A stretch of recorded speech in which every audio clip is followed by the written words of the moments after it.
Hey everybody.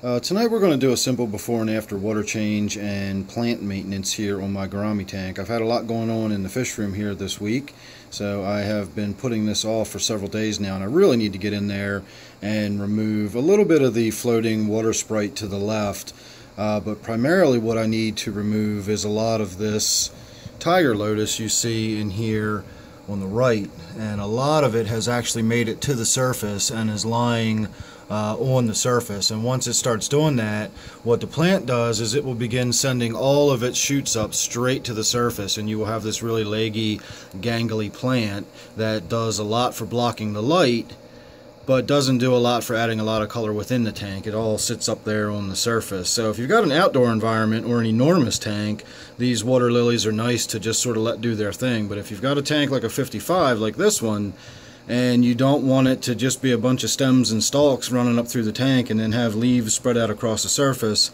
then you really need to get in there and prevent those leaves from ever getting to the surface. And I have been neglectful, and I now have several leaves on the surface, and I'm going to have to get in there and do a major grooming of the Tiger Lotus. So that's going to be the chief plant I get in there and remove. And again, I'll probably thin out a little bit of what's going on with this Water Sprite here. I usually have a bunch of junk and loose leaves and detritus and stuff floating around in that, so I'll get through there and fish that out a little bit and clean it up, make it look a little nicer.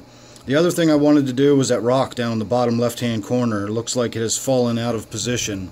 It used to be tucked up underneath of this other rock, which I thought was under there for support, but apparently was not necessary. And I know you can't see him, but right now my striped Raphael is actually sitting in the gap where this rock used to be. So I think I'm going to leave it like that. It seems like that's a nice little cave for him, and he can get in and out of it easily, and that, you know, increases the likelihood that we'll get to see him more often.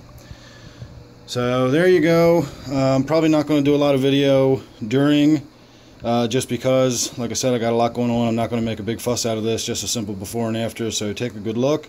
There's your before, and more than likely we will go straight to the after.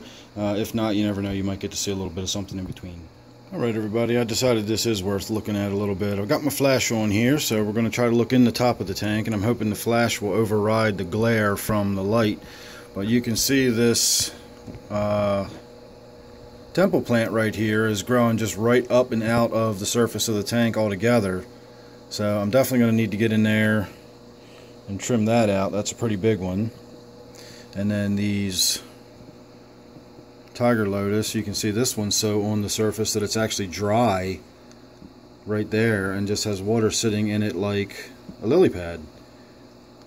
So that gives you an idea of how long these have been on the surface. I really do need to get in there and do some serious trimming and grooming and get this whole top corner straightened out. So there's your during. I'm just going to get in there and drain some of that. Maybe I'll throw my head cam on. Might as well. We're going to make a video out of this. May as well make a video out of it. So sit tight. We'll get a little bit of head cam action, and we'll get started on getting in there and trimming all that up.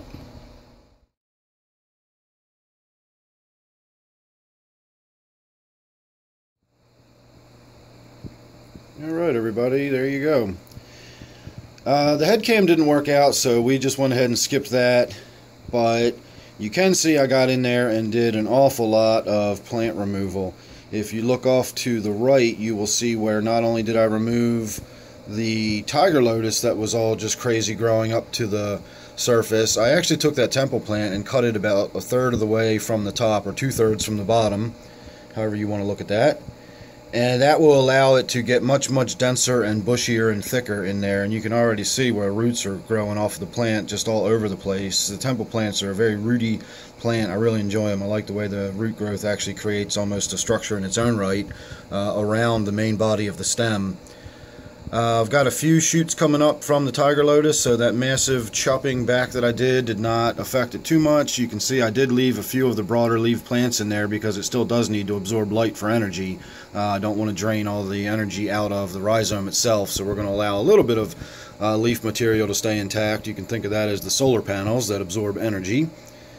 And then what I did with the floating Water Sprite was I'm taking a new approach to the way I deal with Water Sprite when it starts getting overgrown in my tank. What I used to do was pull the big chunks out and then leave all the little babies to start growing back in. But that takes away all my beautiful roots that I have hanging in the tank. I love them. So what I've been doing, and I started doing this in my 125, and it's working really well, so I'm going to start doing that in some of my other tanks.